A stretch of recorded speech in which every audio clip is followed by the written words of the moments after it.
कृष्णाय वासुदेवाय हरे परमात्मने प्रणतः क्लेशनाशाय गोविंदाय नमो नमः। श्रीमद् भागवत महापुराण कथा 10वां स्कंद 9वां अध्याय। श्री कृष्ण का उखल से बांधा जाना। श्री सुखदेव जी कहते हैं, परीक्षित, एक समय की बात है, नंदरानी यशोदा जी ने घर की दासियों को तो दूसरे कामों में लगा दिया और स्वयं अपने लाल को मक्खन खिलाने के लिए दही मथने लगी।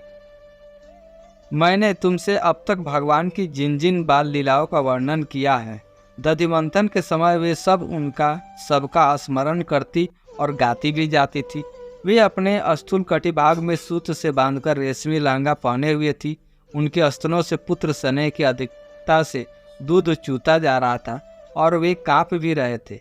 नीति खींचते रहने से बाहें कुछ थक गई थी। हाथों के कंगन और कानों के कर्णफूल हिल रहे थे। मुंह पर पसीने के बूंदे झलक रही थी और चोटी में गूथे हुए मालती के सुंदर सुंदर पुष्प गिरते जा रहे थे। सुंदर भौं वाली यशोदा इस प्रकार दही मथ रही थी। उसी समय भगवान श्री कृष्ण स्तन पीने के लिए दही मथती हुए अपनी माता के पास आए। उन्होंने अपनी माता के हृदय में प्रेम और आनंद को और भी बढ़ाते हुए दही की मथानी पकड़ ली और उन्हें मथने से रोक दिया। श्री कृष्ण माता यशोदा की गोद में चढ़ गए। वात्सल्य स्नेह की अधिकता से उनके स्तनों से दूध तो स्वयं ही झर ही रहा था। वे उन्हें पिलाने लगे और मंद मंद मुस्कान से युक्त उनका मुख देखने लगी। इतने में ही दूसरी ओर अंगीठी पर रखे हुए दूध में उफान आया। उसे देखकर यशोदा जी उन्हें अतृप्त ही छोड़कर जल्दी से दूध उतारने के लिए चली गई। इससे श्री कृष्ण को कुछ क्रोध आ गया। उनके लाल लाल होठ फरकने लगे। उन्हें दांतों से दबाकर श्री कृष्ण ने पास ही पड़े हुए लोढ़े से दही का मटका फोड़ डाला।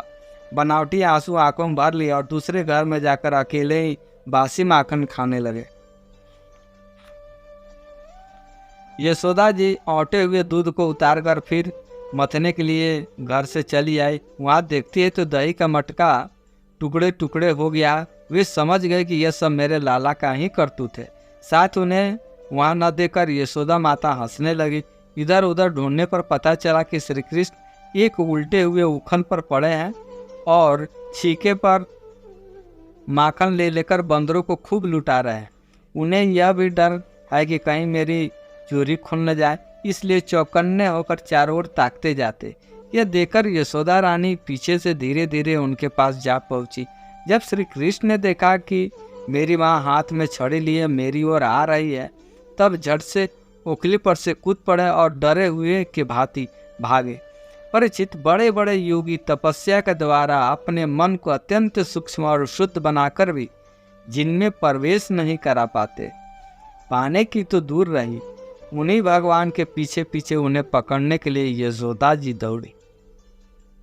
जब इस प्रकार माता यशोदा श्री कृष्ण के पीछे दौड़ने लगी, तब कुछ ही देर में बड़े बड़े यूं हिलते हुए नितंबों के कारण उनकी चाल धीमी पड़ गई। वेग से दौड़ने के कारण चोटी के गांठ ढीली पड़ गए और वे जो आगे बढ़ती, पीछे पीछे चोटी के गूथे हुए फूल गिरते जाते।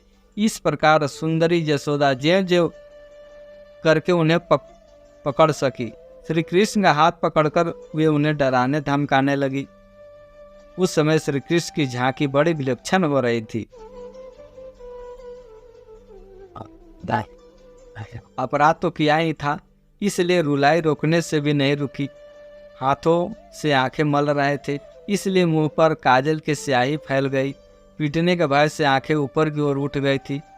उनसे व्याकुलता सूचित होती थी। जब यशोदा जी ने देखा कि लला बहुत डर गया है, तब उनके हृदय में वात्सल्य स्नेह उमड़ आया। उन्होंने छड़ी फेंक दी।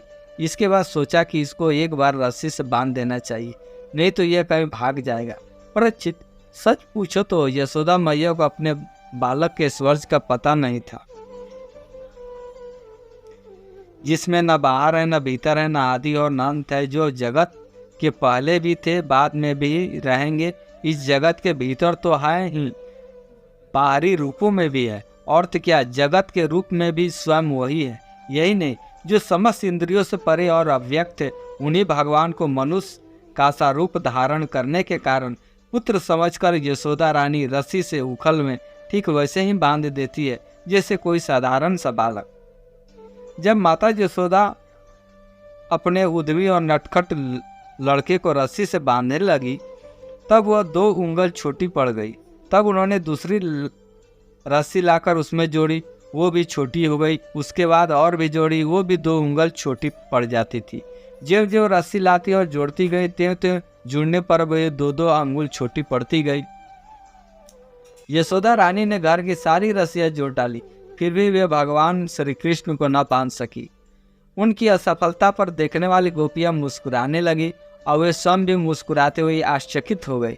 भगवान श्री कृष्ण ने देखा कि मेरी माँ का शरीर पसीने से लथपथ हो गया, चोटी से गुथी हुई मालाएं गिर गई है और वह बहुत थक गई है। तब कृपा करके वह स्वयं ही अपनी माँ के बंधन में बंध गए। परीक्षित, भगवान श्री कृष्ण परम स्वतंत्र हैं। ब्रह्मा इंद्र आदि के साथ साथ संपूर्ण जगत उनके वश में है।